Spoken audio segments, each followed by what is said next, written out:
Boa noite, tudo bem? Vou adicionar aqui a Monique, que vai participar com a gente para a nossa live.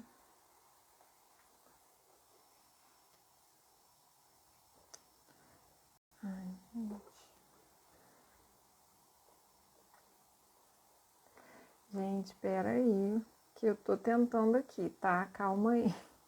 Não quer sair. Aí saiu. Coisa. Isso, Monique. Isso.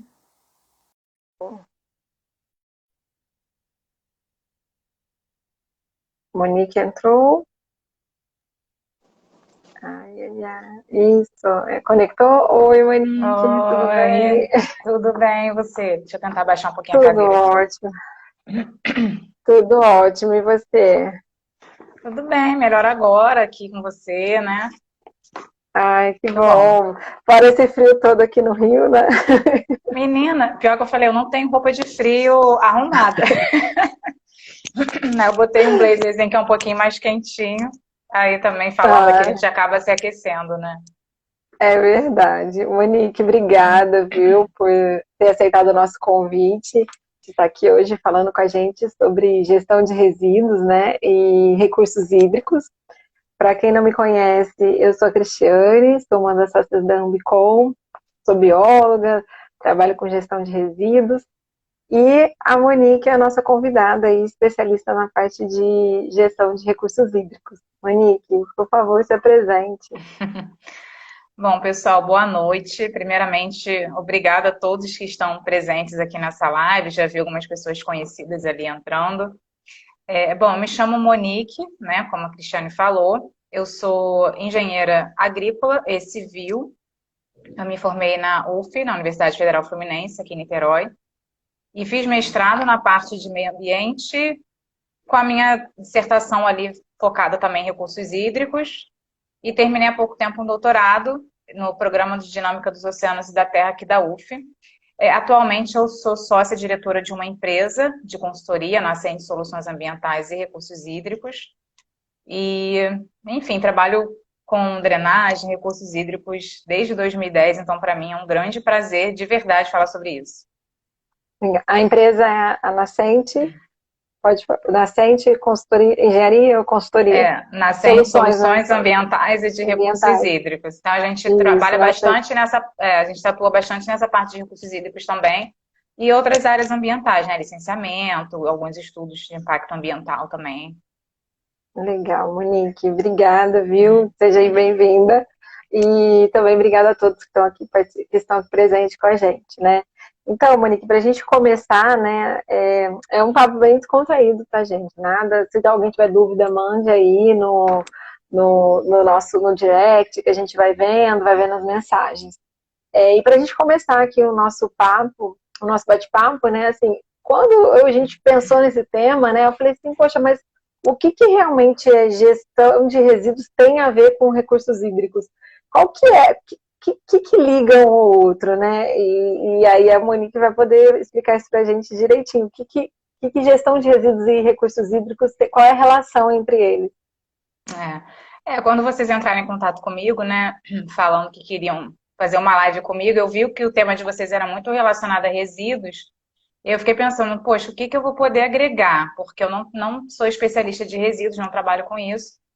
Só que aí, assim, não foi difícil pensar nessa relação, porque quando se fala de recursos hídricos e resíduos, eu penso logo no tema saneamento, né, que é um tema Sim, muito conhecido, só que mais conhecido voltado para a parte de abastecimento de água e esgotamento sanitário. Então, quando a gente fala em saneamento, a população no geral e até às vezes profissionais da área tem essa mentalidade voltada mais para esses dois eixos aí, que é o abastecimento de água e o esgotamento sanitário. Mas o saneamento, se for lá, com quem quiser lá consultar a legislação, que é a Lei 11.445 de 2007, né, que é a grande lei de saneamento, e agora o novo marco que saiu aí em 2020, que é a Lei 14.026, É muito fácil, a gente pega, dá uma lida e já vê que ele aborda também a parte de resíduos sólidos e de recursos hídricos na parte de gestão, né, de manejo de águas pluviais urbanas. Então, Uhum. não tem como pensar no saneamento sem pensar nesses quatro eixos, porque, inclusive, a própria Agência Nacional de Águas e Saneamento, que até foi uma coisa trazida pelo novo marco, né? Essa nova Aham. nomenclatura da ANA, que antes era a Agência Nacional de Águas e agora ela regula sobre o saneamento, o que foi uma grande novidade também, porque ela está trazendo aí bastante, está fazendo bastante estudo, bastante regulações assim na área também de drenagem urbana, que é uma coisa, uma super novidade, isso não existia. Ou E é era uma muito coisa muito localizada. importante, né? A drenagem também é Exatamente. fundamental, porque hoje a gente vê, a gente vai falar mais para frente, mas tem enchente, você tem inundações, alagamento, tudo isso em decorrência de má gestão, né? E a drenagem, ela Exato. contribui muito para você ter impermeabilização do solo e isso prejudica o escoamento da água superficial, principalmente quando tem chuvas e essas chuvas são intensas, né? Então, Exatamente. é muito importante incluir esses quatro pilares, né? Esses quatro eixos aí do saneamento. Isso. E a própria Ana, ela fala, né, que ela tem um slogan no site, assim, quando você entra, tá? A água é uma só, porque a água é uma só, então esteja ela poluída em formato de efluente, ou ela limpa, ou ela no rio, ou ela dentro de um canal de drenagem, é a mesma água, então a gente não pode tratar separado. É muito assim, né? Pensar que, vou tratar aqui a água para abastecimento, aqui a água para drenagem, aqui a água do efluente. É tudo uma coisa só, e falta um pouco essa união, né? Essa integração entre os eixos, e aí é isso, assim, a drenagem e o resíduo sólido acabam sendo patinhos feios ali de saneamento, e aí a gente já sabe o que acontece, né? É. E assim, qual que é os impactos, né? Os impactos negativos de uma má gestão tanto dos resíduos quanto desses recursos hídricos, né? Quais são os impactos assim que a gente sente na pele no dia a dia, né? Fala assim, que às vezes a gente não sabe que é por conta de má gestão de resíduos e também da questão da drenagem, por exemplo. Exatamente, assim. Os impactos são diversos, eu acho que a gente ficaria aqui horas falando sobre eles, mas eu vou citar alguns, assim, que são mais críticos, né?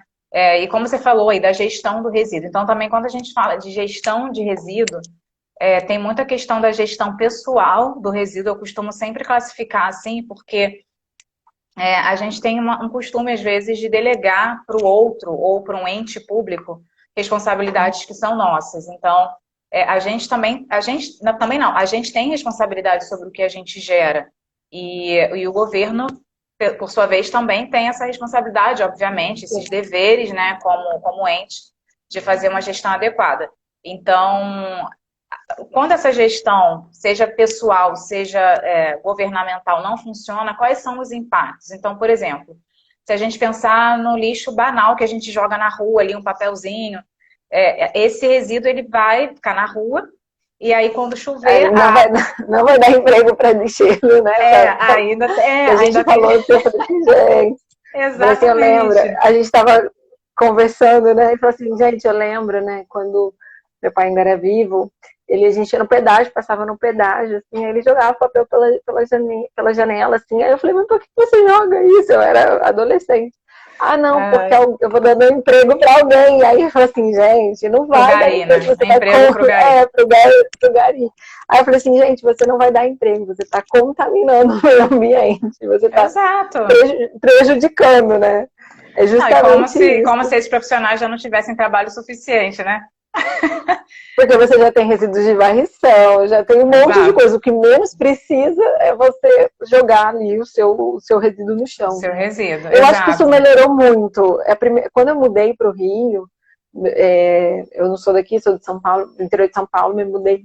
Aí eu lembro que eu ia bem no centro do Rio no final do dia, eu achava assim, muito, muito resíduo, muito resíduo. Eu falei, imagina chove, tem uma chuva torrencial. Não dá tempo de Exato. catar, e esse resíduo vai todo para o rio mais próximo ali, né? E obviamente para Baía de Guanabara, né? E Consequentemente. é o que acontece, né? Assim, inclusive a gente vê a importância desse tipo de profissão, desse serviço, né, de limpeza e de coleta, porque Eu lembro um carnaval que teve, acho que foi em 2014, que teve greve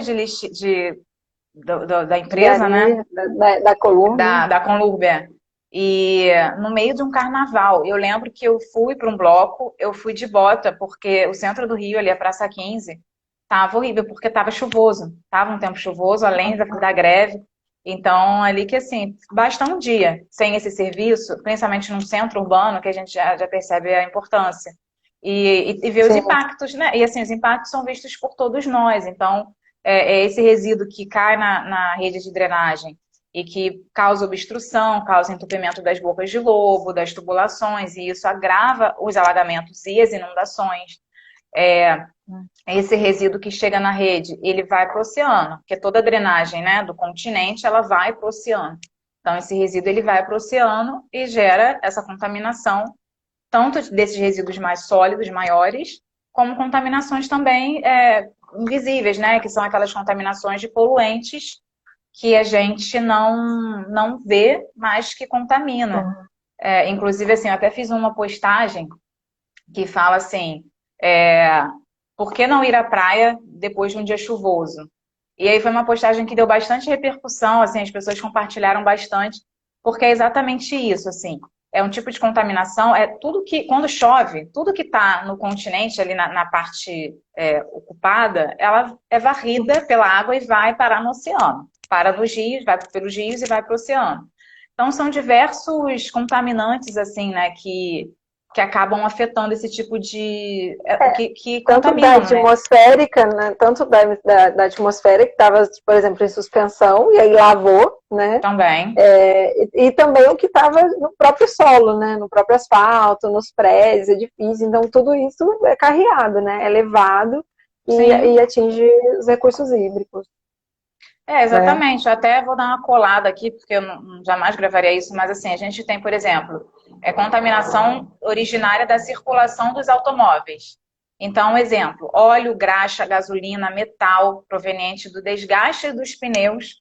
A gente não imagina isso, mas ó, cádmio, zinco, cobre, tudo isso está no asfalto, tá ali, a gente não está vendo, né? E a própria pintura do pavimento, ela é um contaminante. Então, todo esse contaminante ele vai para a areia, vai para o oceano também, né? Matéria orgânica de animais, né? Enfim, cachorrinho que está ali, que às vezes o dono não cata o dejeto dele, ou então é de rua, resíduos sólidos em geral, e também temos os contaminantes de áreas rurais, né? Das áreas de agricultura, nitrato, fósforo, proveniente dos adubos, dos pesticidas. Então, assim, isso é só para dar alguns exemplos de contaminantes que vão para a água, e aí, uma vez na água, é o trabalho de se descontaminar, né? Descobrir o que é, fazer análise, descontaminar. Então, e fora assim, que ainda pode ainda e contamina também os micro-organismos, né, que ele vive. Então você tem toda a cadeia alimentar ali, ela é contaminada também, né, por esses materiais que acabam chegando, atingindo aí o corpo hídrico. Muito bem lembrado. Inclusive os peixes, né? A gente vê. Quando eu fiz as matérias de doutorado, eu fiz uma matéria que eu fiquei apavorada. Eu saí de lá com vontade de comer mais nada do mar. Porque os peixes estão muito contaminados. A gente acha que é só camarão, que é só ostra. Mas não, o peixe também carrega muito.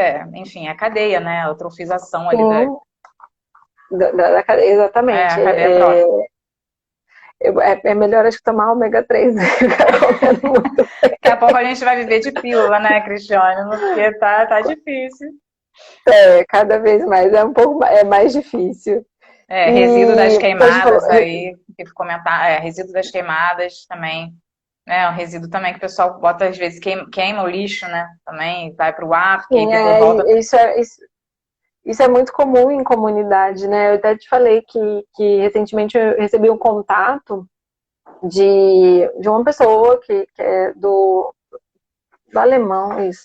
E ele falou, poxa, eu queria fazer uma gestão aqui eficiente, porque o pessoal joga queima, lixo e tal.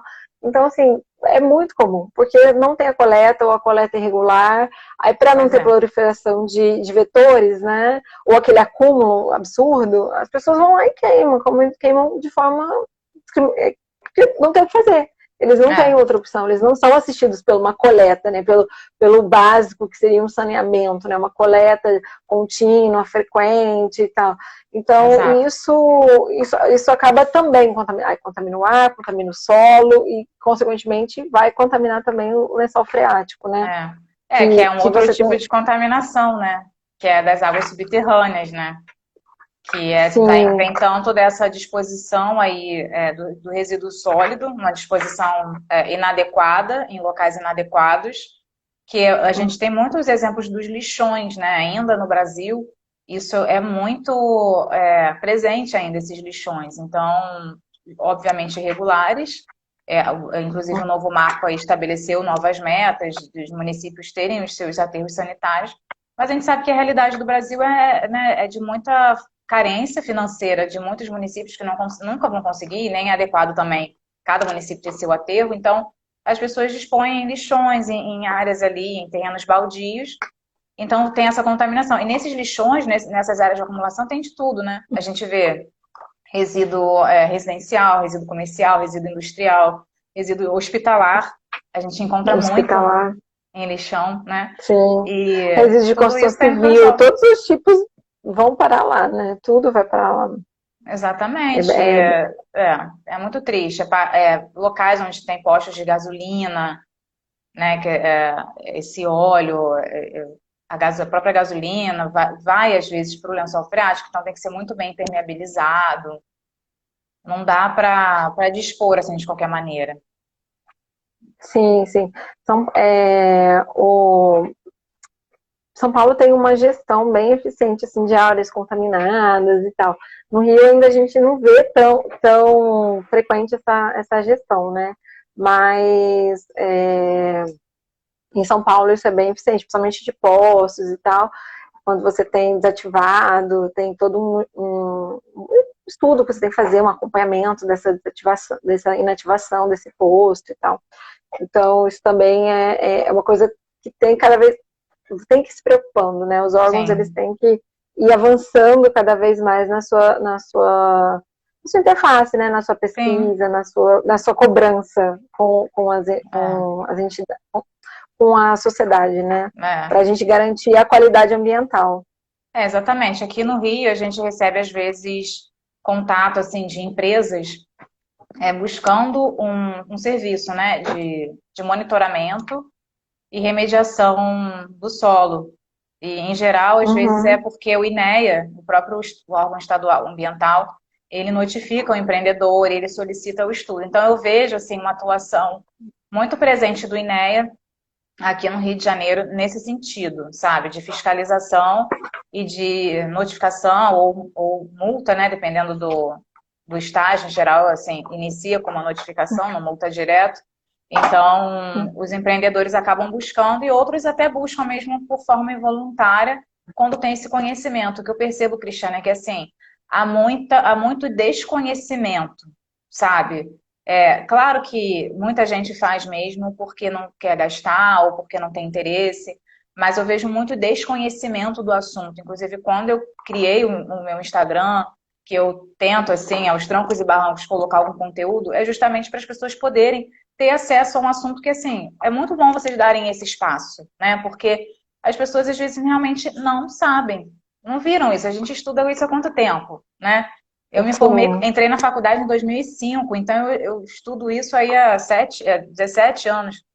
Então, pra gente é muito fluido o assunto, mas falta ainda muito conhecimento. E a gente estava até conversando, né, a questão dos efluentes também sanitários, que tem muitas casas que não têm coleta de esgoto. Então, as pessoas fazem fossas, que às vezes nem são fossas, são sumidouros.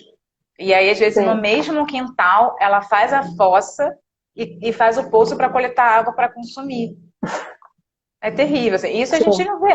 Isso aí é lá no meio do nada, na área rural. Não, a gente vê isso em áreas Não, urbanas, né?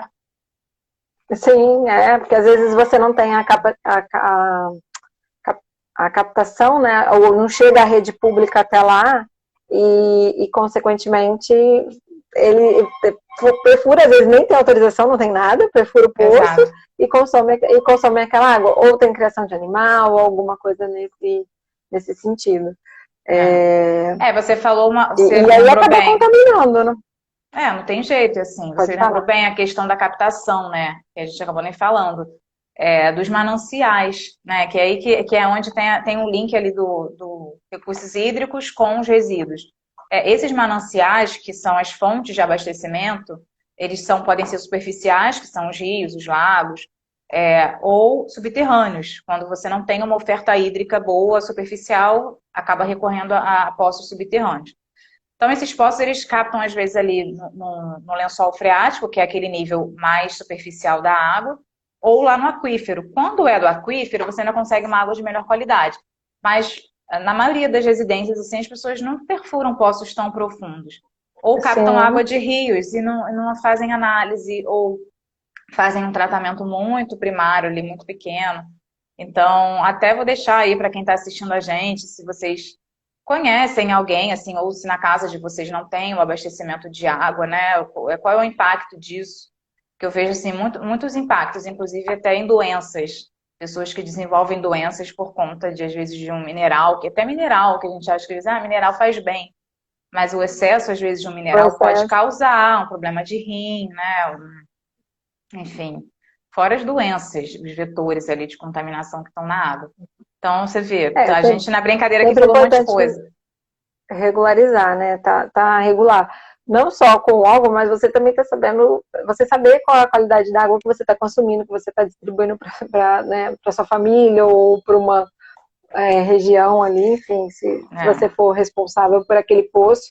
Eu lembro, né, também, assim, né, a avó tinha um sítio, e no sítio não tinha captação, não tinha água, né, e aí tinha um poço, mas é isso que você falou, o poço tipo, não tinha uma outorga, não tinha nada. Eu era criança isso, mas ninguém se preocupava, e nunca fez uma análise daquilo, entendeu? E todo mundo consumia, a família inteira. Aí eu levava o galão d'água para encher do poço, como se achando que a água fosse limpa, né? Como se fosse limpa, potável e tal.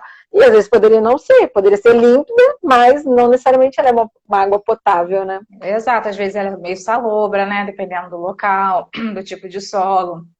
Pode ter muito ferro, que vai depender ali das camadas de solo que estão naquele local.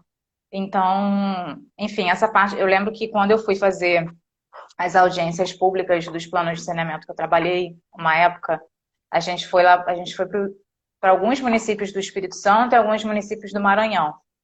E quando eu fui para o Maranhão, assim, para mim foi uma experiência única, super rica, mas ao mesmo tempo muito triste, porque, assim, nas audiências eu vi as pessoas falando, por exemplo, eles reclamando com a companhia de água que abastece lá o Maranhão, eles reclamando assim, poxa, tem dia que eu abro toda noite, isso aí ficou muito preso, muito fixo em mim, assim, toda noite, quando eu abro a torneira da água, a água vem branca, parece que vocês jogam algum produto, ela perguntando para a companhia, e eles falando, não, a gente não faz nada e tal. Então, assim, eu fiquei pensando, imagina você abrir a torneira da sua casa toda noite e vir uma água branca, que você não sabe o que é, não sabe que produto que tem, e você não tem dinheiro, às vezes, para comprar uma água mineral, e fora o resíduo que gera quando você compra água mineral, né? Cada garrafinha daquela, Sim, você vê, tem quem toma 3 litros de água por exatamente. dia, são 3 garrafas por dia. A gente Então, passou por isso até recentemente com um problema que teve na cidade, né? Foi em que 2020, 2020, né? Com problemas de água, a qualidade da água não estava suficiente, não estava adequada, e a gente teve que comprar água mineral. E quem não tem condição? E quem não pois tem é. recurso para comprar, vai beber uma água contaminada, vai consumir uma água contaminada, né? E aí Eu conheço é pessoas isso que que a gente compram fala até sobre o hoje. dever. Eu conheço pessoas que compram água E, até hoje. e uma curiosidade, a gente não combinamos isso, mas surgiu agora essa curiosidade. É, sobre esses filtros que vendem, né? Você tem lá um tempo de troca de filtro que você faz, né? A cada um ano, 6 meses, enfim. Eles realmente garantem a potabilidade da água? Tipo, se você chega uma água boa, né? Enquadrada pelo menos por exemplo, da SEDAI ou outra empresa, outra companhia, eles realmente esses filtros realmente conseguem purificar? Ó, eu até faço uso, tá? Você perguntou até pra pessoa que faz o uso, então eu sou cobaia. Porque assim, aqui em Eu casa eu também recebo, faço. porque eu recebo água da companhia, né, que é da Água de Niterói, e só que aqui na minha casa, a tubulação do meu prédio ele é antiga ainda, então ela é de ferro fundido. E aí ela sai até um cheiro de ferro às vezes ela sai meio amarronzada. Então eu decidi comprar. Então eu uso 3 velas e com carvão ativado, né? Eles vendem prometendo várias coisas. E aí Pré-filtro, né? O filtro. isso, então eu uso esse que é o simples mesmo, eu tenho um filtro assim de acrílico, eu coloco essas velas e encho e bebo. O que eu percebo é que assim, a vela, ela fica com aquela camada, tipo uma geleia assim, né, do ferro. Então, o ferro, ela segura bem, porque ela fica, inclusive eu tenho que limpar, todo mês eu tenho que lavar, porque ela fica bem amarelada. Eu até fiz um vídeo que eu mostro eu limpando a vela, a diferença que é a vela tipo toda amarela e eu fiz um filme comigo lavando e ela fica branquinha. Então, assim, em relação se ela limpa ou não, alguns amigos meus já falaram que pegaram e fizeram testes, compraram, levaram já em laboratórios ou Laboratório. e pegou, então compraram aqueles medidores de pH, né, que você compra, muito simples de comprar, e que de fato Sim. chega no que é prometido. Mas eu, pessoalmente, eu nunca fiz, mas eu acredito que melhore sim, Cristiane, porque ele tem vários elementos, né? Mas é isso, ela tem que já vir pré-tratada, né? Pegar direto de um Sim. poço, aí realmente Não dá. Tem que ter no mínimo tem que estar clorada, tem que ter um pré-tratamento, é, né? é, E acho que a gente já falou, né, sobre as formas de contaminação, a gente por resíduos, por efluentes, né, o sanitário, e a gente vai para a pergunta, né, e o que a gente pode fazer para melhorar, né, a qualidade dos recursos hídricos, né, Monique? é, A gente viu todos os problemas, todos os impactos que são causados pela má gestão, seja dos resíduos, seja por não ter uma coleta eficiente, ou por não ter uma disposição adequada, né, desses resíduos. E o que a gente pode fazer diferente, né, para poder melhorar a qualidade, consequentemente, melhorar a gestão de resíduos e melhorar a qualidade desses recursos hídricos que a gente consome diariamente, que está disponível, que a gente tem que usar. Você falou, a água ela é uma só. Não tem como eu mudar. Se eu vou jogar, ela vai estar contaminada, eu vou ter que descontaminar, não vai ter jeito. Então, é evitar, né? Não contaminar essa água, aqui a gente tem um recurso de maior qualidade. E, consequentemente, os riscos de tratamento fiquem menores, né? sim. Deu uma travadinha aí no seu vídeo, Cristiane. Eu não sei se é a minha E internet ou se é a sua. Eu não para sei mim se as aqui tá pessoas estão ok. vendo bem. Tá, ok? Então deve ser alguma coisa na Tá transmissão. vendo? Mas eu peguei mais ou menos. Eu acho que você está conseguindo me ouvir bem? Ou eu estou atrasando para você? Não, tá normal. Tá. Que a sua transmissão está um pouco falhada. Não sei se alguém puder dar um retorno aí e dizer como é que tá. Mas eu vou. Acho que é você mesmo que está travando.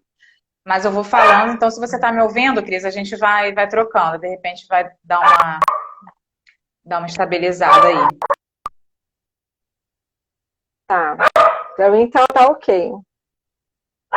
Se você não me ouvir, você me avisa. Mas é assim, a Eu gente tô falou ouvindo. realmente, a gente falou de todos os problemas. Então, iniciando pelo saneamento, que a gente falou bastante sobre isso, eu acho que a primeira solução seria uma universalização do saneamento de todos os eixos. Então, não adianta a gente pensar só nos recursos hídricos, a gente tem que pensar primeiro nessa gestão de resíduos adequada. Então, a gente está falando aí o quê? De limpeza e varrição de rua, coleta adequada, disposição adequada desses resíduos. E tem algumas tecnologias, né, que o pessoal já tem usado aí bastante, que são algumas cestas que são colocadas nas bocas de lobo, nas áreas urbanas, que coletam seguram esses resíduos maiores antes deles atingirem a rede de drenagem. A grande dificuldade de usar esse... O pessoal está falando que travou. Não sei se eu travei. O seu vídeo, Cris, que o pessoal está dizendo que não tá legal. O meu acho que tá fluindo. O meu tá Porque bom. pra mim aqui tá tranquilo, gente. Você tá em... Agora deu uma melhorada. Agora acho que foi. Foi? Agora melhorou o seu. Tá. Tá melhor? Agora foi. Então tem umas... Eu tô ouvindo tudo, tá, Monique? Eu não perdi nada. Que bom. Não, o seu melhorou pra mim. Pra mim você melhorou. Agora vamos ver se o pessoal também melhorou. Então tem umas formas de você segurar, né, reter esse resíduo antes dele chegar na rede de drenagem, que é colocando essas cestas na boca de lobo, nos próprios rios. Isso é muito usado lá fora, tem umas grades que se colocam assim nas entradas. Eu já vi aqui também, nas entradas dos bueiros. Qual é a grande questão? Como tudo que precisa de manutenção acaba se tornando às vezes mais um complicador do que um facilitador. Então, você não pode colocar uma cesta e deixar ela lá, né, de eterno. Você tem que fazer uma limpeza daquilo, que é a própria manutenção e limpeza de toda a rede de drenagem sempre. Então, o ideal é que seja feita sempre, principalmente nos períodos chuvosos, mas é uma solução, você tentar chegar na rede de drenagem, consequentemente, nos recursos hídricos, né? E aí, falando de uma questão mais teórica, a elaboração agora de planos. O seu vídeo estava travando. Agora sou eu. Gente, final de live é sempre assim. Deixa eu... Eu tô no Wi-Fi, não sei se eu botar no... Pra mim, tá tudo normal. Vamos ver os universitários aí o que eles vão dizer. Nossa... Pessoal, o vídeo tá ok? Falem aí, por favor. Tá tudo certo. Não, meu cachorro agora resolveu também latir. Chama ele para participar. Então a gente tem aí a questão também, né, dos planos de bacia, né, dos planos de manejo de bacias hidrográficas, sempre ali conversando com os comitês de bacia, então para entender quais são as melhores soluções, porque cada região, cada bacia tem o seu uso característico. Então, tem bacias que têm características mais agrícolas, bacias mais urbanas, bacias mais residenciais, ocupação mais urbana. Então, tem que pensar numa gestão como um todo. Porque não adianta a gente pensar... Não existe uma fórmula de bolo, né? Não tem uma fórmula única para todos os lugares. Então, o ideal é pensar numa solução aí conjunta específica ali para cada região, e para isso tem que serem elaborados os estudos, os planos, né? Isso, e o ideal, assim, é o que a gente está falando, os órgãos, né, eles atingirem na fonte, né, não deixar que haja contaminação. E caso tenha alguma contaminação, né, a gente, por exemplo, existem ecobarreiras, né, que evita que esses resíduos cheguem, por exemplo, até outros rios, até... o próprio mar, né? Porque as pessoas, elas têm o hábito de jogar pela janela porque elas acham que aquilo desaparece, né? A gente falou da qualidade, né? Porque são coisas intangíveis. Você não tem como valorar a qualidade de um rio, né? É um bem, é um recurso, e aquilo traz qualidade de vida, traz, por exemplo, um lugar muito mais valorizado se você está numa área que não tem contaminação do que numa área que você tem contaminação, ou se você passa por um rio que é contaminado, né? Se passa ali um rio contaminado. Então isso também é importante. O ideal é você agir no cerne, né, do problema, resolver mesmo, fazer uma gestão eficiente, mas ainda a gente sabe que é falho, e o que não for possível, a gente tentar ter medidas para mitigar, né? Para reduzir que isso atinja outros ambientes, né? A Eva até mencionou aí no comentário, falando sobre a questão também de microplásticos, né? De uso de microplástico, que isso atinge, vai pro mar, para os rios, e você também, é aquilo que a gente falou da contaminação da cadeia, né? É. da cadeia alimentar, né, nos ambientes aquáticos. Inclusive já tem vários estudos mostrando que foi, assim, não analisei os estudos a fundo, eu não sei qual é a veracidade, a confiança desses artigos, mas já tem uns estudos aí, de vez em quando o pessoal solta na internet, em que foram achados microplásticos já na corrente sanguínea. Inclusive, nessas matérias que eu fiz do doutorado, uns professores falavam que já tem infartos associados a entupimento de artérias por microplásticos. Então, uma vez esses materiais na água, a questão dos hormônios, né, os remédios que acabam indo para o... O pessoal tem mania de jogar remédio no vaso sanitário, e isso vai para a estação de tratamento, e nem toda estação de tratamento tem capacidade de tratar tudo que está ali. Então, eu nem sei como está a situação de tratamento de hormônio nas estações, mas até onde eu sei, assim, não é uma coisa tão avançada aqui. Então, a gente está consumindo... Eu desconheço, assim, se tem, deve ser uma ou outra coisa uma bem outra, mais avançada, né? mais cara, é uma tecnologia que nem todo lugar vai ter como né, aderir. Então, você vê, é direta essa relação dos resíduos com o saneamento, com os recursos hídricos, né? E aí a gente fala dessa conscientização ambiental, que não tem jeito, é algo que está ali na infância, nas escolas, dentro de casa, a gente tentar levar isso para as crianças, para os adolescentes, para que eles se tornem adultos que entendam desse assunto, porque depois que você já está mais velho, é muito difícil você, às vezes, mudar o seu hábito. Porque o hábito é tudo, né? Aqui em casa a gente começou a reciclar, separar para reciclagem já há um tempo. Antes a gente não fazia e eu falei, não, vamos começar a fazer. Inclusive agora eu tô de mudança e tá uma loucura a minha casa, porque assim, metade da minha casa é coisas encaixotadas para levar para casa nova e a outra metade é resíduo que eu não tenho coragem de jogar fora, que não num lugar para reciclagem. Então meu marido até fala, caramba, falei, gente, eu não consigo, vai ficar uma bagunça aqui em casa? Vai. Aí eu separei no cômodo, assim, um canto só de coisas para levar para reciclar. Tá uma doideira. Eu falei, eu acho que o ideal seria a gente jogar aqui no prédio mesmo. Mas eu não consigo, a gente cria o hábito, não tem jeito, é o dia a dia, né? Você se sente mal quando você não faz, você toma aquela responsabilidade para si. Isso, ainda mais quando a gente tem, né, essa conscientização, né? A gente sabe que se a gente colocar no lixo, por exemplo, pilha, bateria, aquilo não vai para um aterro, que não tem, né, a melhor das hipóteses. Quando tem um aterro, vai para um aterro, uma lâmpada. E aí, às vezes, é mesmo uma mudança aí de hábito, da rotina, procurar talvez ecopontos, né, para lâmpada, para bateria, para eletroeletrônico, para outros materiais.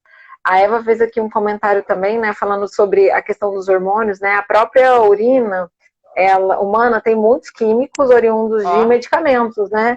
Tem até casos em que, dependendo, por exemplo, pacientes que fazem quimioterapia não podem ir para casa, né? Tem que ficar um tempo ali até eliminar a parte daquele medicamento, porque tem uma garantia de que aquela água vai ser tratada, né?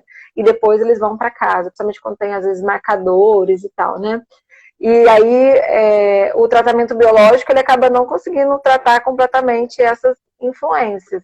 Então, precisa de tratamentos mais sofisticados, que quando tem, com sorte, tem um biológico eficiente. Né? Infelizmente, a realidade. É isso, assim, você falou muito bem. Acabou que você até falou da ecobarreira, eu pensei numa coisa para falar também, que tem o Diego Saldanha, depois eu esqueci agora o Instagram dele, que pena, mas ele, assim, ele faz um trabalho incrível. Ele instalou uma ecobarreira e ele foi um dos que iniciaram isso aqui no Brasil.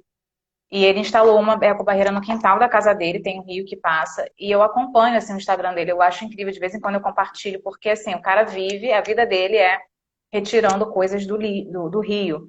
E aí ele mostra, às vezes, assim, crimes ambientais, as pessoas que jogam propositalmente coisas no rio, e isso vão parar na ecobarreira dele, então ele começa a voltar, né, para a montante do rio, e acaba achando onde foi, boneca, geladeira, sofá e outras coisas assim, tudo. Então é um trabalho que você vê, tudo bem, ele pode falar, mas ele é uma pessoa ali, pensando no continente, mas ele é uma pessoa que ele até fala todo mês, ele faz o balanço de quantas toneladas, quantos quilos de resíduo ele tirou só daquele ponto ali. Então é um grande piloto, né? E essa questão... Pode falar. Tem até cooperativas, por exemplo, que elas sobrevivem de ecobarreiras. Só de ecobarreiras, elas coletam resíduos só de ecobarreiras. Assim, de tanto resíduo que chega ali, a limpeza tem que ser contínua, e quando chove vem mais resíduo, e eles não fazem outro tipo de coleta se não for só da ecobarreira, por exemplo. Exatamente. Ó, o Gustavo até colocou aí o Instagram do Diego, valeu. Ah, Quem que puder, segue ele, porque ele é maravilhoso. E assim, em Ecobarreira tem um caráter muito também educativo, né? Porque é aquilo, não adianta você também não, você tem que tirar na fonte, né? Você deixar de jogar o resíduo no rio. Mas a Ecobarreira, ela serve também muito como um caráter educativo, para as pessoas verem, de fato, o que que tem ali e como é possível tirar, né? Esses resíduos você passa, aquilo impacta. Porque o recurso hídrico, ele tem uma característica, né, diferente por exemplo, do solo. Quando eu tenho um local onde eu coloco, faço a disposição inadequada do resíduo, tá ali, tá me incomodando, eu estou vendo aquilo gera vetores, odores, é desagradável, obviamente. Só que o recurso hídrico, não, você joga lá e vai embora, então você não vê isso. Você acha que resolveu o seu problema, sabe? Não tem, não tá mais ali, acabou. E isso não né? isso piora muito quando a gente fala das águas subterrâneas, né? Que você não consegue ver o que está acontecendo para você conseguir ter uma noção. Tem que fazer poços para perfurar, para pegar a coleta, para analisar, para tentar entender a extensão do dano, para tentar pensar numa solução de coisa que está debaixo da terra. Então, Sim. tá falando alguma coisa aqui de fechar o Instagram. Eu acho que o tempo, talvez. Ai, meu Deus, deve ser por causa do horário. Mas eu acho que é isso, né, Monique? A gente falou tudo que a gente tinha para falar. Ai, voltei, voltou. Mas eu acho que Não, é acho isso, a gente que foi falou uma tudo coisa que do meu a ali. gente. Tá. A gente falou, eu não sei, eu não tô 100 horas aqui, não sei quanto Não, é tempo porque tá. eu estabeleço um tempo diário de uso de Instagram. Aí, quando ele atinge esse Ah, tempo, ele fecha o Instagram. Tipo assim, vai trabalhar, garota, para de ficar aqui procrastinando. E, a gente está com tempo ainda. Foi o do meu Instagram pessoal, aí eu já editei ali, já coloquei para indeterminado. Mas é isso, assim, beleza. a gente também tem, acho que uma coisa também muito importante para se falar é os centros de tratamento de resíduo, né, os CTRs, que para acabar de vez com esses lixões, que são os grandes contaminadores, porque os CTRs você consegue fazer ali uma impermeabilização do solo, coletar o chorume, fazer o tratamento desse chorume antes que eles sejam despejados ali no recurso hídrico, né, ou no solo. Então, tecnologia não falta, né? E acho que o importante é os recursos serem direcionados, terem planejamento. A própria legislação ela ajuda muito, mas é importante que tenha Ter uma fiscalização. prioridade, né?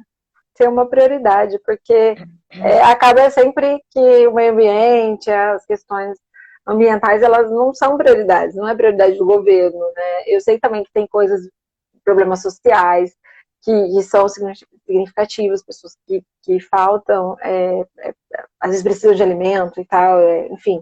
Mas também o meio ambiente faz parte disso, né? Então, acho É, que quando tiver uma gestão voltada, né, para a qualidade, para a melhoria do ambiente como um todo, né, da sociedade, isso tende também a melhorar, né?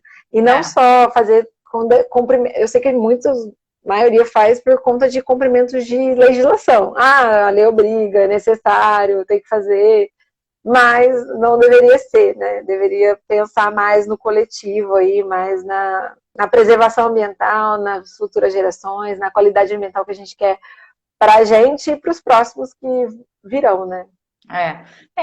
e também tem uma mentalidade ainda de que os serviços de saneamento e que ligados ao meio ambiente são serviços de muitas vezes de longo prazo. Então, por exemplo, um prefeito, quando ele pega um município que não tem saneamento, por exemplo, por que que ele vai investir numa coisa que primeiro vai ficar embaixo da terra, né?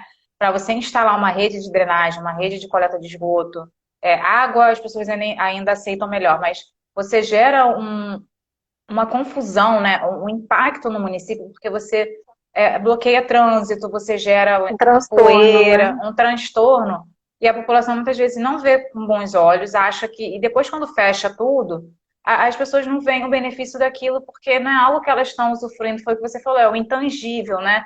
É aquilo que elas não estão vendo, mas que está trazendo qualidade de vida. São vetores de doença que são eliminados, é a água boa que está chegando em casa, é o esgoto que está saindo dali, está sendo tratado. Só que, e aí aquilo, são obras que duram anos, e aí quando aquele prefeito sai da gestão, ele deixa aquilo para o próximo. Então, tem esse desinteresse também governamental por conta dessa morosidade desses serviços que são, de fato, têm que ser demorados, e você acaba deixando esse legado para o próximo, e a população, infelizmente, muitas vezes não valoriza, mas isso está mudando muito, Cris, assim, eu vejo que as pessoas estão cada vez mais antenadas no meio ambiente, estão vendo os impactos, né, estão entendendo, estão se interessando, né, nas palestras que eu dou, nessas audiências públicas, vejo pessoas muito engajadas, então acho que hoje eu já vejo essa coisa positiva, assim, das pessoas querendo entender mais, na televisão está falando mais, né, dos desastres, as Sim. pessoas estão sendo mais afetadas e torcendo aí para que a longo prazo isso se torne mais, esse apelo, assim, por parte de todos nós, né, se torne mais intenso, assim, para que as coisas mudem. Não, eu acredito que sim, tá? Baseado assim na geração anterior à minha, assim, dos meus pais e avós, assim, que tinham consciências bem diferentes do que a gente tem e, consequentemente, que a gente vai passar para os nossos filhos também. Então, eu acho que é um processo natural. A gente não vai resolver tudo isso numa geração só, né? De uma hora para outra. É um passo mesmo de formiguinha. Você vai devagar, um pouco você vai fazendo as coisas aos poucos, mas a educação ambiental você vai colher os frutos lá na frente. Não tem como a gente Não tem querer jeito. implementar agora para colher amanhã. Não é assim que funciona. É quase como se a gente estivesse falando das coisas fora do nosso tempo, quando na verdade não é, né? Eu acho que já está até ultrapassado. O que a gente está falando aqui é algo que, quantas pessoas falam isso desde, sei lá, Sim, sim. 1700, então, e sem contar fora do Brasil, que as coisas são mais evoluídas em alguns aspectos, né? Não em todos, mas essa parte de preservação ambiental, acho que tem muitos países, diferentemente do Brasil, que já estão muito mais avançados, porque já passaram pelo que a gente está passando agora. Então, Sim. é, E também a mas é questão isso. de, talvez, do tamanho territorial também, isso também impacta, porque quanto menos espaço você tem, mais você tem que otimizar aqueles recursos. Você não vai ter recursos de sobra. E o Brasil é um país de grandes extensões e acaba que você tem terra, você é abundante em recursos hídricos, em rios, em lagos, lagoas, e isso também contribui, né, para a gente ir deixando, e A gente tem não muita tomar oferta, uma né? atitude. Tem muita oferta, exatamente. A hora que a gente começar a não ter e quando começar a ficar muito caro, já é caro, né? Se a gente pegar para pensar no custo de um tratamento de água, do sistema de abastecimento, se pegar ali quanto custa mais ou menos cada serviço de abastecimento de água, é caríssimo, assim, e muitas vezes a gente não enxerga porque eu pagando ali, sei lá, R$ 50 por mês, 60 não pesa tanto. Mas pensa isso somando toda a população, e isso é traduzido como um custo geral do tratamento. Então, é muito caro tratar a água. Quanto mais poluída, mais caro vai ser, ou vão ser usados os tratamentos mais simples, e isso vai resultar numa má qualidade de água que chega nas nossas casas. Então, a gente mesmo vai ser prejudicado. Então, é Não uma impacta na cadeia, né? saúde. Sim, não Exatamente. tem. Você é um dominó, né? Se você tem que mudar, você tem que seguir a ter uma gestão eficiente para você colher os frutos daquela gestão eficiente. Se você não faz uma gestão eficiente, você vai ter não vai ter um resultado bom, né? E aí a gente volta para o slogan da Ana, né? A água é uma só. Ah, Então é exatamente. isso, temos que olhar a água. Sim. Monique, eu agradeço. Acho que não tem, mas se o pessoal tiver alguma dúvida, o pessoal tá dando parabéns. Obrigada aí por estar com a gente, por ter se aceitado o nosso convite, né, de estar aqui para a gente falar sobre recursos hídricos. E eu queria agradecer também a todos que ficaram aqui com a gente, que participaram, que viram um pedacinho. Eu vou postar e vou te marcar, então vai ficar disponível nos dois Instagrams. E quem não pôde assistir, então veja, vai estar também no nosso canal do YouTube. E é isso, muito obrigada, Ah, Monique. imagina, Cristiane, eu que tenho a agradecer a vocês aí pela confiança, pelo contato. Desde o nosso primeiro contato, né? Eu falei com a Eva e depois com você. Então, parabenizá-las também por serem uma empresa formada por mulheres. Isso diz muito, assim, hoje em dia na nossa sociedade, né? Nessa área de engenharia, nessa área de meio ambiente, que ainda é uma área de maioria masculina, eu sempre falo isso. E a gente tem que enfrentar muitos preconceitos no dia a dia, até mesmo para que nossa fala, né, seja levada na seriedade que tem que ser, né? A gente estuda, a gente trabalha, a gente está atuando dia a dia nessa área, então é muito importante a gente ter esse espaço. Então, eu estar aqui tendo esse espaço para falar tudo que eu sei, né, que é pouco, mas que eu falo com muito carinho sempre, porque eu acredito muito na informação, no conhecimento, na educação. Então, eu desejo aí muito sucesso para vocês, na página de vocês, que Obrigada. vocês estejam sempre conectadas com pessoas aí nessa mesma vibe e que precisarem, estarei sempre aqui. E agradeço a todo mundo. Eu Você vi muita gente querida, conhecida aí, gente. Obrigada. Obrigada a você, e que precisar também da gente, pode sempre contar conosco. Tá bom, Monique? Maravilha. Tá bom, Então querida. tá, Um beijo, tchau, tchau, beijo. boa noite. Boa noite. Tchau, Tchau, tchau. boa noite, tchau.